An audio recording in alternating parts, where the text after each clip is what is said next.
A quiet Paris morning, and a shadow no one was ready for. Emily feels it before she sees it. Something is changing in the city she thought she finally understood. A sudden shift in the air, a hint of danger mixed with romance. Paris is holding its breath. Because someone long gone is about to return. The sun rises over Paris, soft and golden, but today the city feels different. Emily walks across the Pont Alexandre III, her steps slow, her mind heavy. She has been trying to rebuild her life, piece by piece, pretending the past is behind her.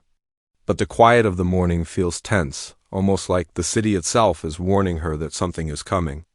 She looks out over the river, and for a moment, she senses a familiar presence, something warm, painful, and unfinished all at once. The camera shifts to the empty streets surrounding her. Cafes are still closed, chairs stacked, lights dim.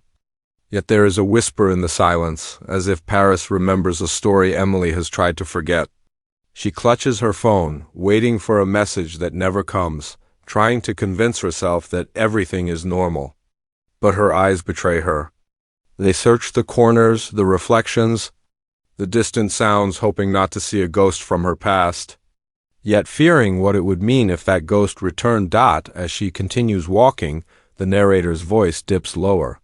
Paris is not just a city of love. It is a city of memories. And memories have a way of returning when you least expect them. Emily tries to shake off the feeling, telling herself it's just stress, just her imagination. But deep down, she knows the truth. Something is about to break the calm she has built.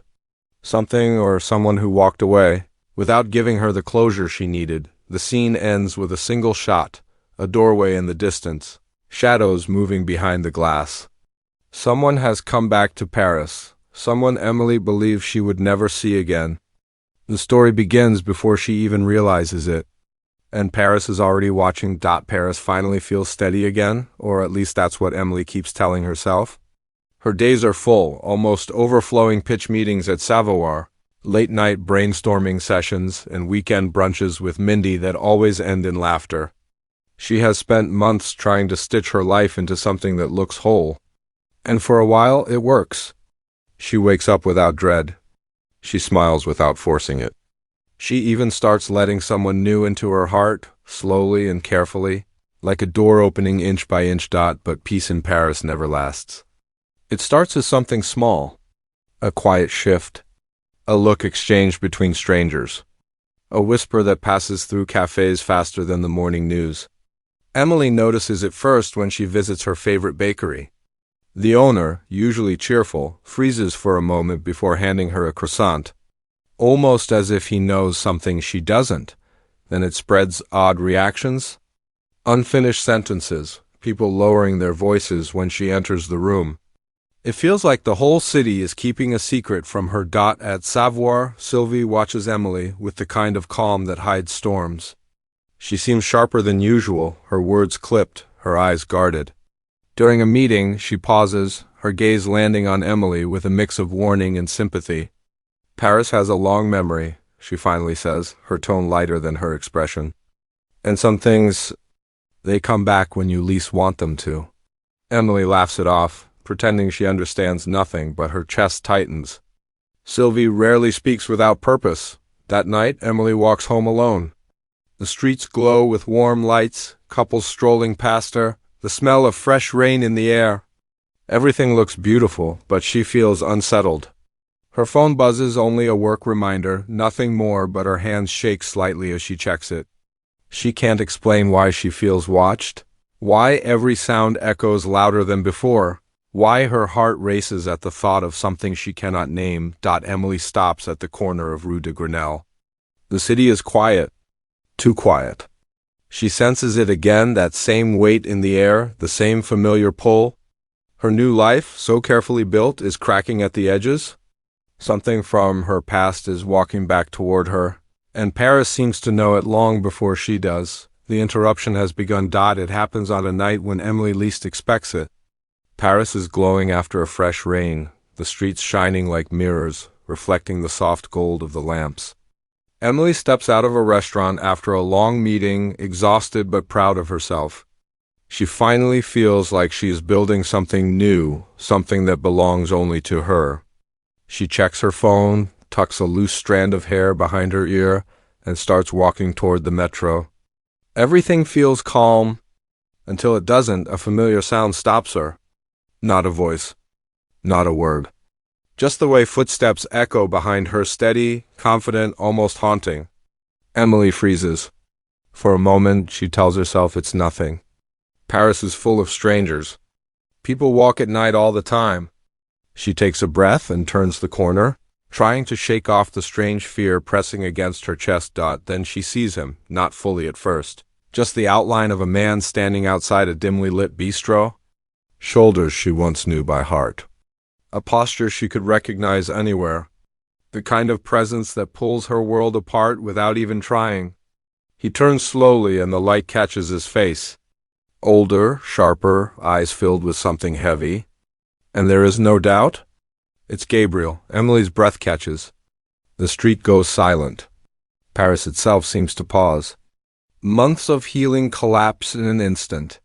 He is back standing only a few steps away, like he never left, yet carrying the weight of everything they both tried to escape.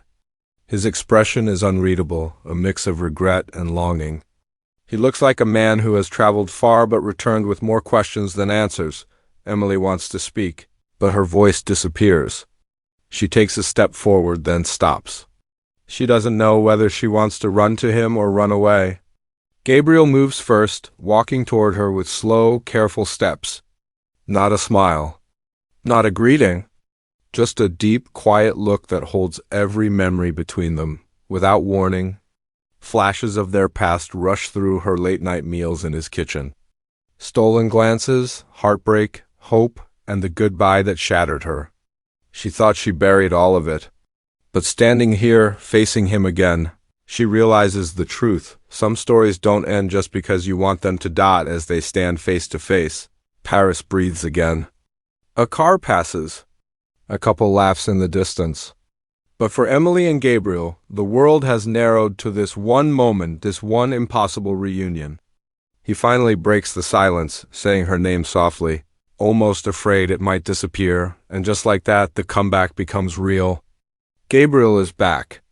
And nothing in Emily's life will stay the same. The days after Gabriel's return feel like walking through a city made of glass, beautiful, sharp, and ready to break at the slightest touch.